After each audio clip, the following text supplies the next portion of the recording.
Someone can submit Yes. to God. Someone can submit. So Yes. submission is a broad way of, unless if it defines in a way that submission to God, you specialize it that way. You know what I mean? But if you say submission, Yeah. for me, I might understand it. Like as I said, submission can be submitting to anything. You know what I mean? Okay. Yeah. Let me just get a Quran. I want to show you a verse. No, I don't need to see a verse Okay, no because problem. I used to read Yeah. sometimes. Yeah. Okay. Submission, as human beings, we understand submission is two. Yeah. Okay. All of the creation that God has created has submitted to Him. Okay. The sun, the cycle the sun takes coming up in the morning, going down in the evening, it's submitted to God. The rain falling, the plants growing, it's all submitting completely to God. As a human being, the fact that we are in our mother's womb for approximately 9 months, and then we come out as a baby, our teeth begin to grow, we begin to walk, etc., etc. We become tired, we become hungry, we become sick, we die. All of this is completely submitting to the will of God. No one can put this back. Yeah. Okay. So that's one form of submission. Okay. But as human beings, God, Allah, has given us free choice. So who is Allah? I'll come to that, but just on the word submission. So when we submit to God, it means that God, we have a choice in this now. God has sent messengers, and they came with books. And we have a choice once the message comes to us, we have a choice whether we're going to accept it and follow it according to the best of our ability, or whether we're going to reject it. So this is Islam. Once the message from God comes to us, once the messenger comes to us, once the book comes to us, and we accept it and we choose to follow it, then this is also submission. Okay. But this is the submission which we have a choice. As for who is Allah, Allah is the name of the creator of the heavens and the earth. The one who sent Abraham, the one who sent Noah. No, Allah, is it God? Yes, it is Now, the that's God. what I want to Yes. understand. Yes. Because if you say Allah and you say God, I'm thinking you're saying two different things. But Okay. if you define Allah as God based on your language, like in my native language, we call God some names that is not in English. I understand. You understand? So in different languages, they have names they call God. Yeah. You understand? But God is, I would say, is English name. So which every country can call God based on their own language. But it means the same thing. Did you understand? Yes. So my own belief, my own belief is if a Christian speak to me about God and say that they believe in God, and what they do and what they say is according to God's will, and they corresponded to God's message through His prophets. I will be with that person. Okay. But it doesn't matter, irrespective of whether Christian, whether Hindu, whether Muslim, whether as long as the person is speaking the language of God. Okay. I will be with the person. I'm a Christian. If my fellow Christian is telling me about God, and is not doing what God's required, I'm not with the person. Okay, sir. Do you understand what I mean? You made 2 points. Yeah. One of them I want to just, this is the main point we should just said, but one I want to address very quickly. Obviously, when we talk about God, when we talk about the Creator, when we talk about the Provider. No, when we talk about the Creator, that's God. So we don't. Let me finish. We can use our language. We can use that because that's what we understand. But also, when it comes to who is God, His names and His attributes, He has actually revealed them. And once He's revealed something, like Allah, Ar-Rahman, which means the most merciful, Al-Khaliq, the Creator, we can only call upon Him by those names. That's one thing. But as for discussing about God, then we can use the language which we know. But that's one point. But the second point you mentioned about submitting to God. When we submit to God, there's a verse in Quran where Allah mentions, "O you who believe, enter into Islam fully, completely. So when we submit, we have to accept everything that has come from God. Yeah. So when you say Christian, Muslim, Hindu, and if you mention anyone else, all of them cannot be the same, and all of them cannot be worshipping the same way or following the same way. We have to investigate, we have to find out which is really from God. If I give a very brief example, Jesus, okay? When Jesus came, what we know is that some people rejected him. They said he was a false prophet, namely the Jews. They said he was a false prophet, and they accused his mother of indecent acts, of having a child out of wedlock. Then you had those people who said that Jesus was God. But also you had those people who said, no, Jesus was a man, he was a messenger, he was a worshipper of God. So now you have three different ways. All of them can't be right. So it's important to submit to God, but we have to submit to what God came with. We can't make up our own way or pick and choose. Yeah, my belief personally, because I read my Bible. Sometimes I read Quran too. Yeah. Okay. My belief, because when I read, I pray for God to help to interpret it well for me and for me to understand it well. Yes. You know. So because some people misinterpret the word. Yes. But based on what God said, He said, "Do not add, do not subtract." Do not add. Don't add, yes. Don't subtract. Leave it as yes. it is. So when I read, for example, someone, whether a Christian or whatever, can talk to me, whether in the church or whatever, I make notes. I listen. Yes. When I go home, I read my Bible and check if what the person said is corresponded from what is written. Okay. If it's not, you understand? I because understand. That person is a human being. People interpret things. Yes. Based on their own understanding. But to know the real truth is when you take the book and read it, then understand what God said. For example, if God said this and somebody interpret it in a different way, which you find it very you feel uncomfortable. So I will not say, oh, this or that, because that person is still a human being. You understand? That person is still a human being. They interpret the way they understand. But why people fail to understand? Because they don't read. Okay. So because they don't read, so they believe on everything another person said to them.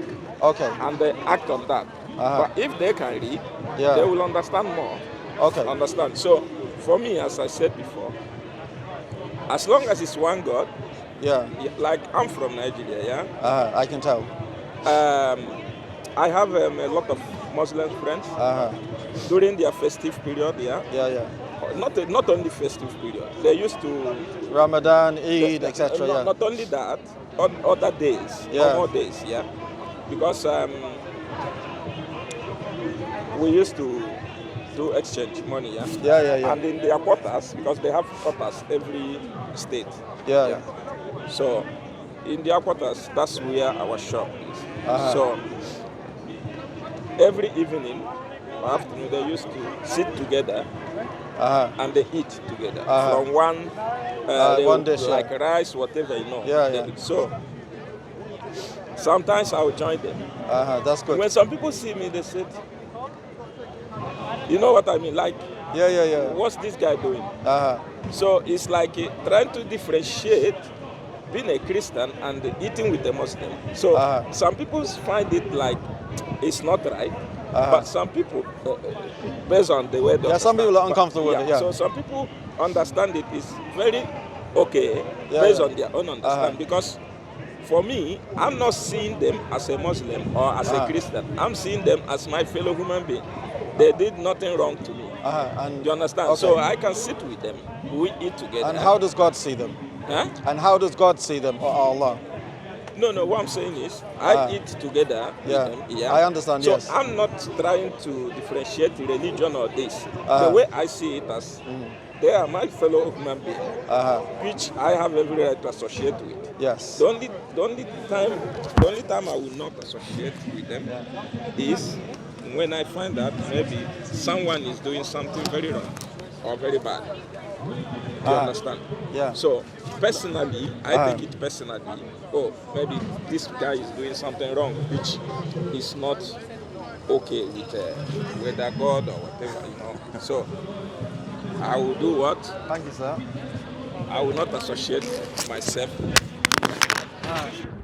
Yes, sir. So I will not associate myself with that person.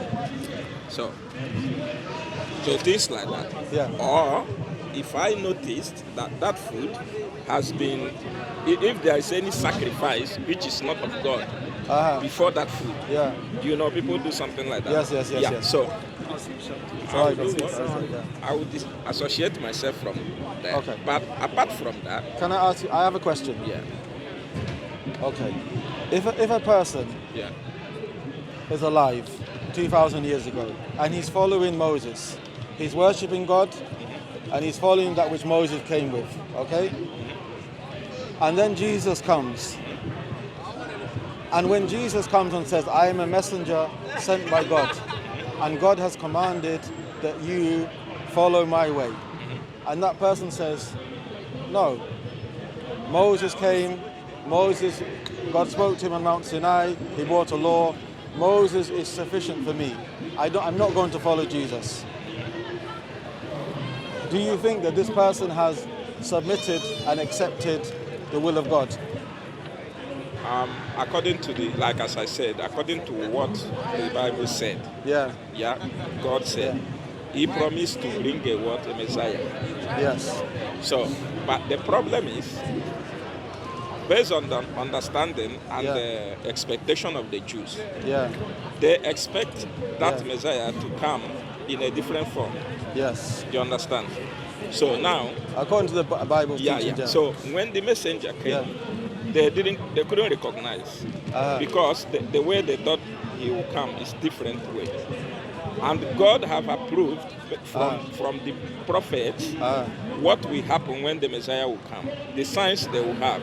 Yes. And even during the baptism, even during the things he was doing, could tell what God said about the Messiah coming. He was healing in the name of God, and he said it like he said it. That's myself, I believe in Old Testament very well. But because of what God said there and what Jesus Christ said there, he said, look, I did not come to abolish the Old Testament. That's the law of God. But he came to fulfill it. Okay. So there is no way he would say nothing like Moses or nothing like this. No. Okay. Do you understand? No, my point is, just to keep it very simple. Yeah. If God sends a messenger and a person rejects that messenger, that it comes to them, the truth comes to them, it's clear, and they say, no, I'm going to follow the previous messenger, I'm going to worship God according to the previous messenger, but this messenger who came, I know he's a messenger, I recognize he's a messenger, but I refuse to follow him. We would say this person has rejected not only the messenger, but he has rejected God, Allah, who sent him. Yeah. Okay, that's my point. Yeah. So the thing is, when we have a situation like that, we can't say that so many different religions or so many different ways, they're all submitting to God, because you have to submit completely. So even as a Christian, a follower of Jesus, approximately 600 years after Jesus, another messenger came with the same message, that God is one, to worship God alone. And Jesus foretold him to come, Abraham foretold him to come, so the last messenger. So my point is, if someone wants to submit to God, they have to submit fully. They have to accept everything that God has said, and every messenger that God has sent, and every book which has been sent. That's our call. Yeah. Now, in that aspect, for example, if God said something like that and it happens that way, so if someone fails to submit to that authority, that means the person, I don't think the person has submitted to the will of what God said. Alhamdulillah, we agree. Yes, we agree. That's disobedience. Yeah, very clear, very simple. Yeah, very simple. Yeah. So that's the truth there. Yeah. So if truly the person believes that God said a Messiah will come, yes, and that Messiah came, and the person refused to listen to that Messiah or whatever, that means that person has refused to listen to God. Yes. That person has refused is a to obey. Is a disbeliever. Yeah. But in terms of other prophets and whatever, they are real, they are true, because God spoke to them. Yes. So we still believe to them, what they said. Yes. Because if we don't believe what they said, we can't understand God. Because no one will say God has spoken to them directly. No, He spoke through the prophets. Through the angel. So the prophets will now declare the messenger, the message that this is what God said. Yeah. So even if in the Jewish religion, when prophets said, many of times they don't listen, and God will get angry and destroy them. Yes. A lot of times God destroyed them because they refuse to listen. Yes. So for the one that listen, the God will save them. Yes. So that's the true clear there. The point there is to believe of the prophets, what they said. Because if we don't believe, how can we understand what God said? Like God gave Moses the Torah, the this, the that, So we believe in him. This is what Moses said, this is what God said. But still, the Jews, they refuse to obey. It's even when they killed messengers. Yeah, even when they began to worship Baal and stuff like this. Yeah, things like that. They even sacrificed their own children. Yeah. But this is why Jesus was sent to the lost sheep of Israel. The only way they were saved, up to today, because of what God said. God swore by Himself. Yeah. He said to Abraham that your descendants will be blessed. Yes. This is even the message He gave to the other child called Ishmael. Yes, the first son. So it doesn't matter how the child came through, but God has sworn by Himself that whatever that comes through Abraham will be blessed. Yes. So if you see they prosper, they do this, they do that, it's not like it's their effort or maybe they merit that. It's from God's mercy. But because God has sworn by Himself that anything that comes from Abraham will be blessed. Yes. So they are now under the grace of what? God. Not like Him. They are more spiritual or maybe they are more perfect or whatever. No, because God has said it. This is His word, and He swore by it. So and it happens like that. So some of them might say, like I have some Jewish friends here. Some people not Jewish, they might say, Jewish people, they are rich, they are this, they are that, they are prosper. When I look at them, they don't read. Because it's not like they read more than others, or they do business more than others, or no. But God has spoken that this is how it's gonna be. The problem is, if God gives them plenty in the life of this world, but they have plenty in the life of this world.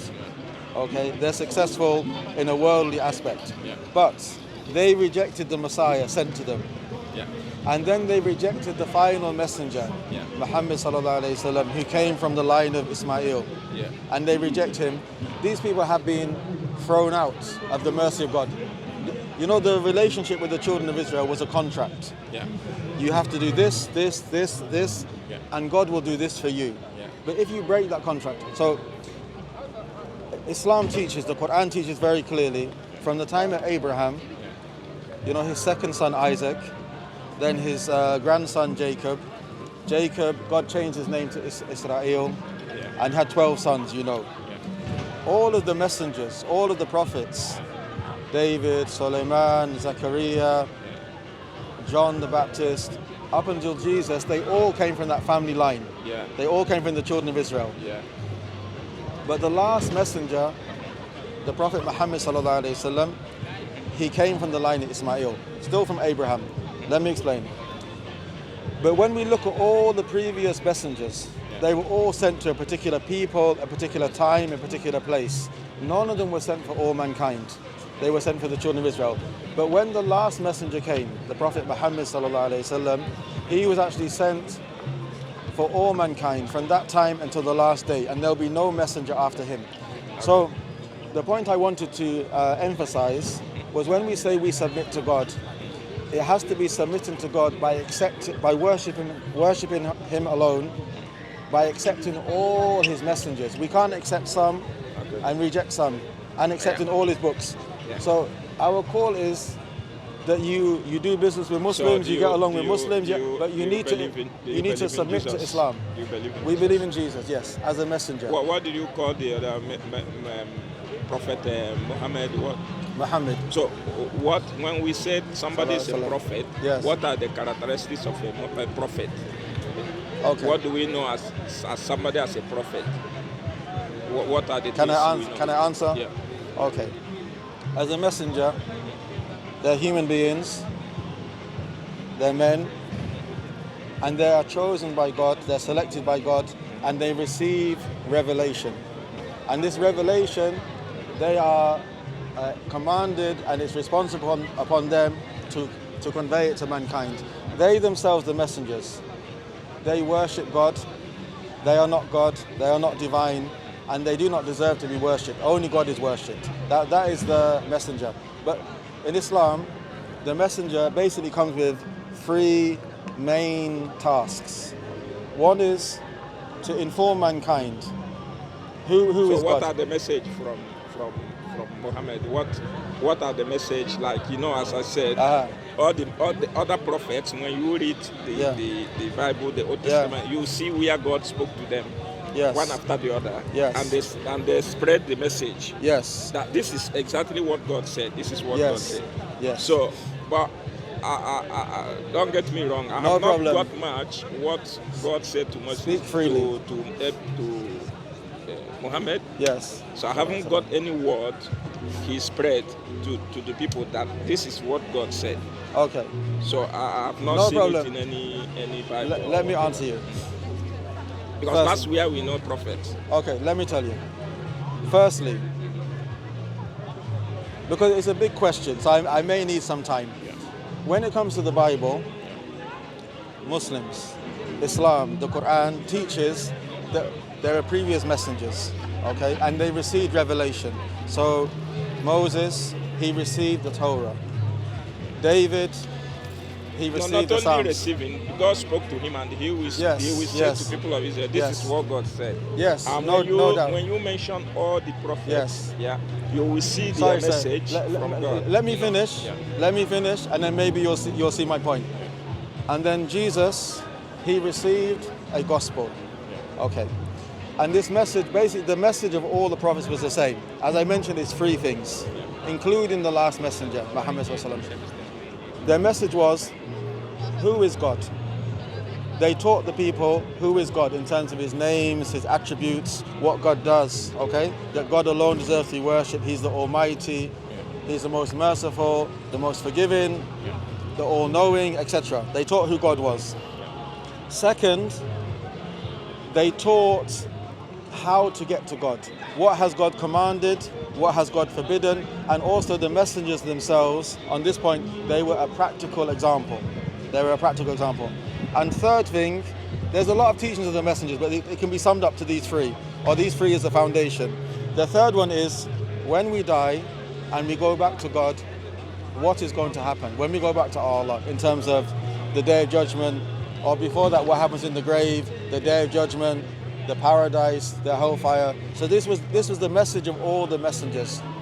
When it comes to the Bible, we believe the Bible, parts of it were revealed, but some of it has been added to by men, some of it is being forgotten, some of it has been taken out. That's why messengers came later with other books. But as for the Quran, Allah himself, in chapter 15, verse 9, he says that we are the one who has sent down the reminder, and we will protect it. The previous books, the responsibility was given to the people, and they failed. Yeah, because where I got confused is because I've read all the all the prophets mentioned, both in even Jerusalem Bible, both in Jewish Bible, both in a lot of. I try to check what the prophets, their message, God really spoke to them. Yes. That say this to my people, say this to my people, say this to my people. This is gonna happen. So, but I've never come across where he said anything to Muhammad. You understand? I've never come across. Have you read the Quran? I'm not talking about Quran. I'm talking about the Old Testament, because if Quran and the Old Testament, that's where God spoke mainly to the prophets.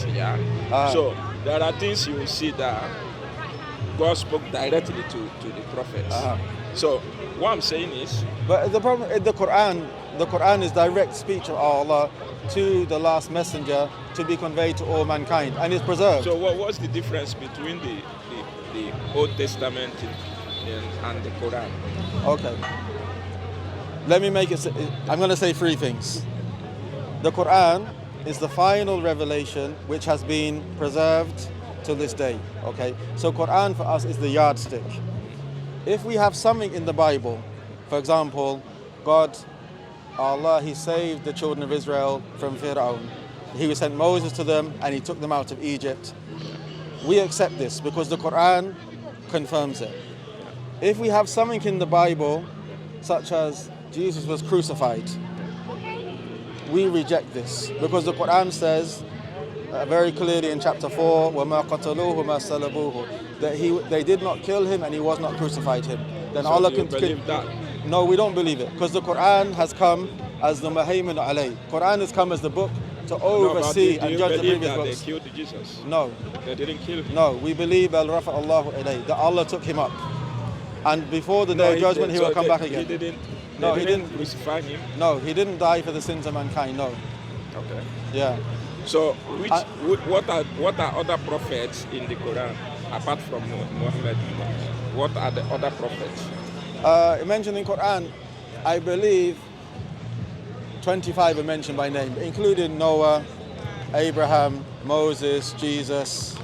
All these people, they're still in the Bible, in the Old Testament. They are all prophets. But the Quran has corrected the errors and the slanders. Prophets, but when you read the Old Testament, you know the Old Testament has slandered prophets. No, what I'm saying, the Old Testament is not. I would say Old Testament is different from the New Testament, which speak about Christ.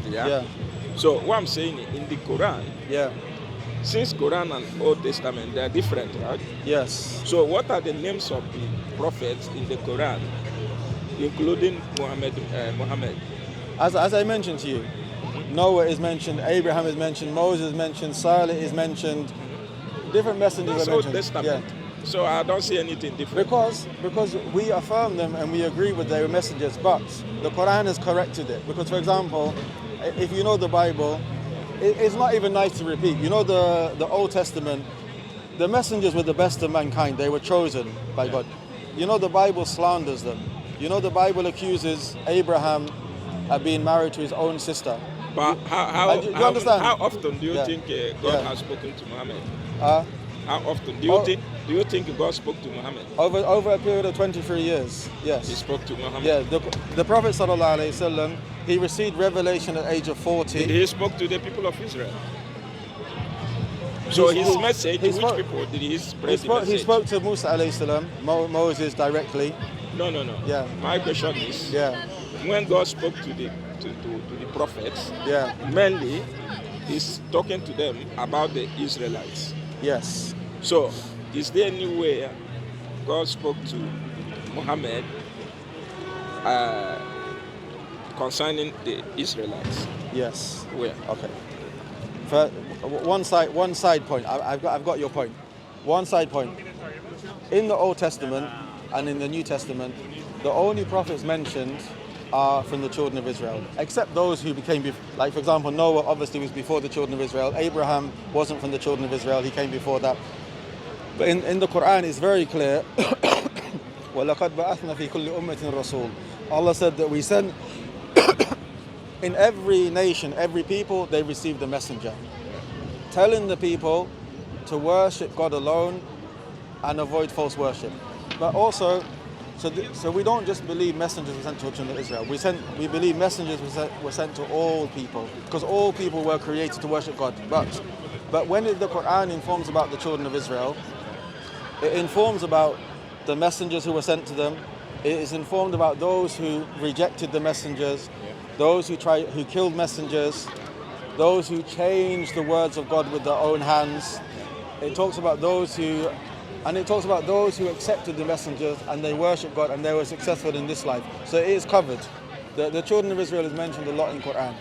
Yeah, but that not answered my question, because when you read all the prophets, when you read all the prophets, you can see clearly how God instructed them to speak to the people of Israel. So all of them from A to Z.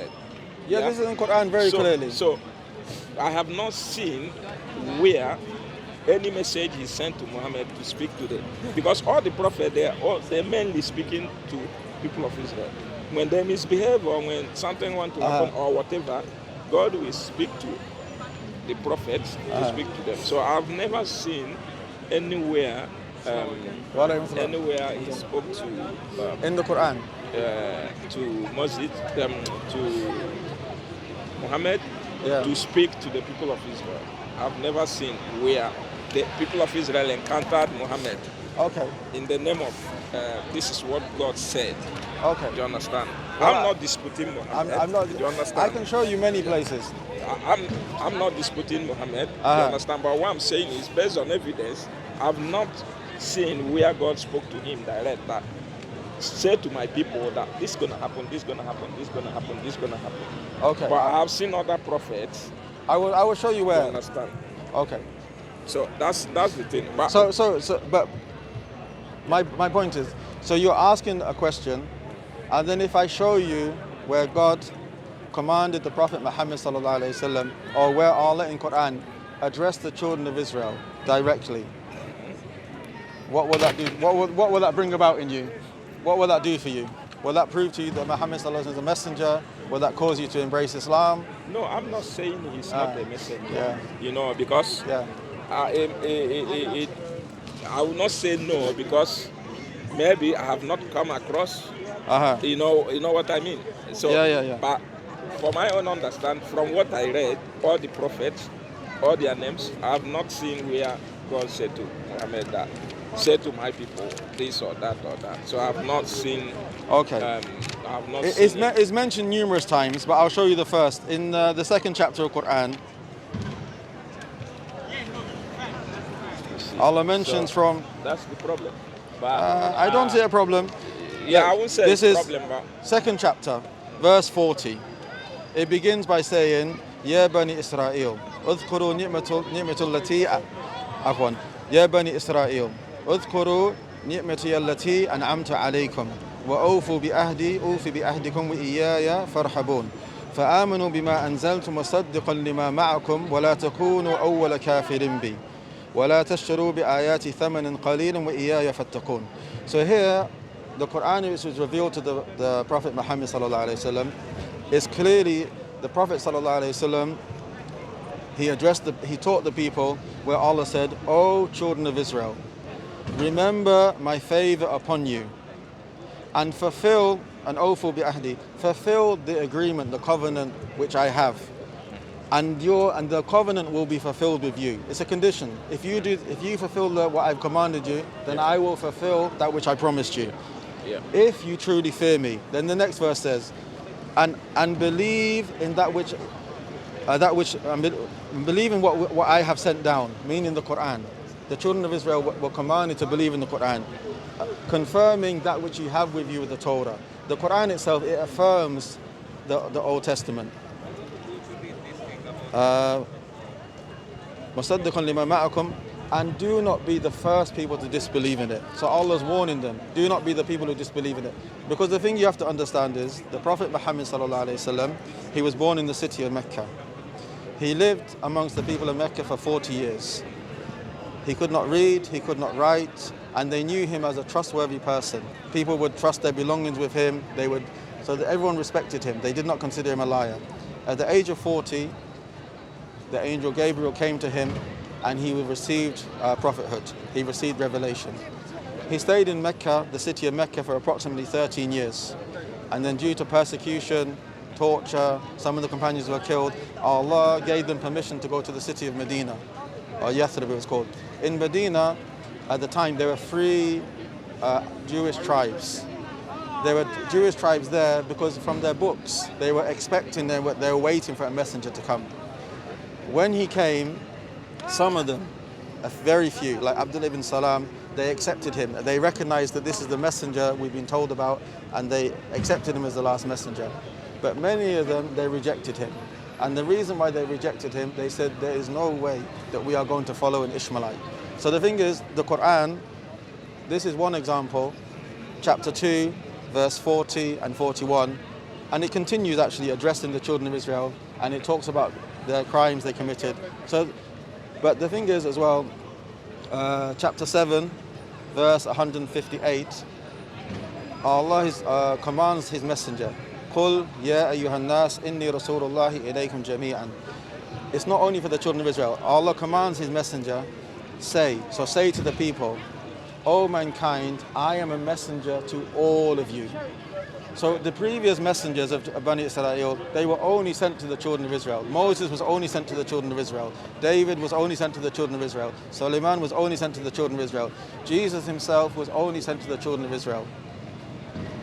But Muhammad sallallahu alaihi wasallam, because he's the last messenger, he has been sent to all mankind.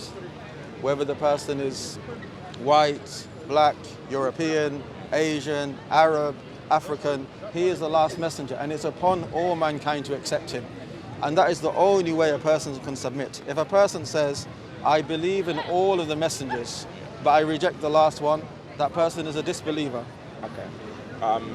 Can I ask you one question here? But so far, is it clear what I said? If him, I'm not disputing what you said. Are you accepting it? Because of but are you accepting because of my level of understanding. Because the more we go, the more we'll understand. So there are things I don't dispute. No because problem. I have not. For example, if somebody said to me that somewhere now is maybe raining or whatever, I won't say no. You say lie. Do you understand? Because I have not been there. It might be true that it's raining there. I understand. I understand. But I have brought you evidence from Quran. So now, if we submit to what God said, what do you think God said in terms of circumcision? Because he said that to Abraham. Yes. Do you believe in that? Yes. Do you believe in circumcision? Yes. But Muslims, they don't believe in that. No, Muslims believe in that. Very clearly. They don't do it. They don't believe in it. Trust me. I can show you. No, they don't. I'm very surprised. No, they don't. 100% they do. They don't. I've encountered some of them. They don't. No, they you can. They said it's not permitted. No, Muslims.